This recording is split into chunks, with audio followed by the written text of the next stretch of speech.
आदेश जय महाकाल। तंत्र साधना। तंत्र साधनाओं में बहुत सारी प्रक्रियाएं हैं, बहुत सारी प्रणालियां हैं, बहुत सारी पद्धतियां हैं और उन्हीं पद्धतियों के आधार पर कोई भी साधक अथवा साधिका साधनाएं करते हैं और उनसे अपने जीवन में वो फल प्राप्त करते हैं जिसके लिए उन्होंने वो साधनाएं की हैं। आज हम आपको तंत्र साधनाओं की एक ऐसी विधा के विषय में बताएंगे जो विधा ऊर्जा को सिद्धि के रूप में आपके जीवन से नहीं जोड़ती है, बल्कि उसको वशीभूत करके आपके जीवन में जोड़ती है। तंत्र साधना में एक प्रकार से आप किसी ऊर्जा को अपने आप से जोड़ते हैं और जोड़ करके उससे कार्य लेते हैं, जिसे कि कहा जाता है सिद्धि करना। एक दूसरी विधा भी होती है जिसको कहा जाता है वशीभूत प्रक्रिया।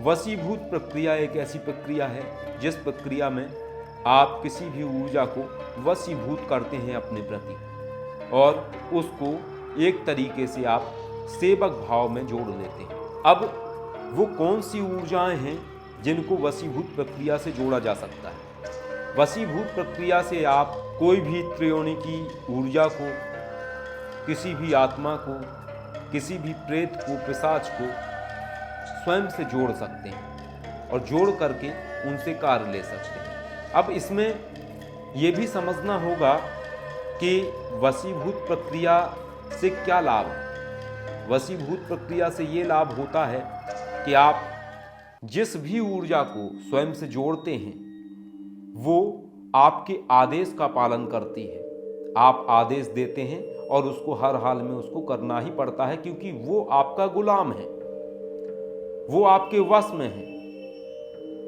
और जब वो आपके वश में है तो उसका कार्य है आपके कार्य को हर हाल में पूर्ण करना।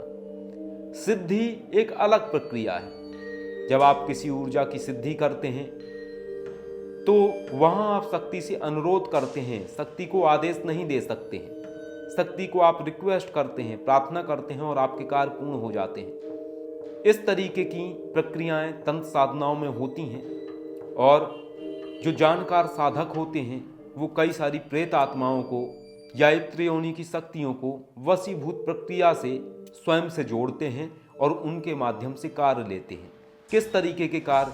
कोई व्यक्ति यदि उनकी बात से सहमत नहीं हो रहा है तो वो उनकी बात मान जाए, कोई उनका अभिष्ट कार्य सिद्ध नहीं हो रहा है तो वो सिद्ध हो जाए, या जो भी वो करना चाहते हैं अपने जीवन में उस चीज़ के लिए वो अपनी उस ऊर्जा का प्रयोग करते हैं जिसको उन्होंने वशीभूत किया हुआ है और दैवीय शक्तियों की सहायता से वो इन ऊर्जाओं को वशीभूत करते हैं और अपना दास बना करके अपने जीवन में उनसे कार्य लेते हैं।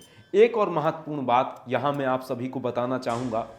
तंत्र प्रक्रिया की ये गोपनीय प्रक्रियाओं में जब आप वशीभूत करते हैं किसी भी ऊर्जा को, तो वशीभूत होने वाली ऊर्जा कभी भी साधक को अथवा किसी भी साधका को अधोगति में नहीं ले जा सकती है, क्योंकि वशीभूत हुई ऊर्जा केवल शरीर से ही जुड़ती है, आत्मा से नहीं।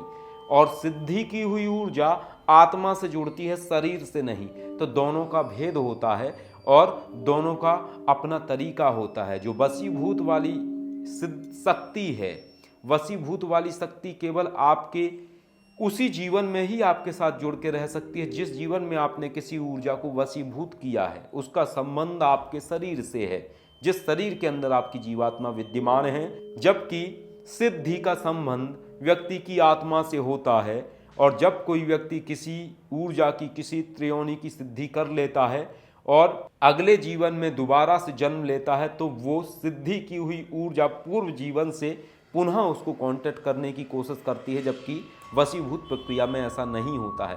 तो दोनों तरीके की अलग अलग प्रणालियां हैं और हम आशा करते हैं कि आज से पहले कभी भी आपने तंत्र विधा में इस तरीके की जो जानकारी है नहीं सुनी होगी और ये जानकारी आपको अच्छी लगी होगी। आने वाले समय में हम आपको ऐसे कई प्रयोग बताएंगे जिन प्रयोगों के माध्यम से आप लोग किसी भी त्रयोणी की एक ऊर्जा से अपने कार्य को संपन्न करा सकते हैं वशीभूत प्रक्रिया के माध्यम से। यदि वीडियो अच्छा लगा तो लाइक कीजिए, शेयर कीजिए और चैनल के साथ जुड़े रहिए।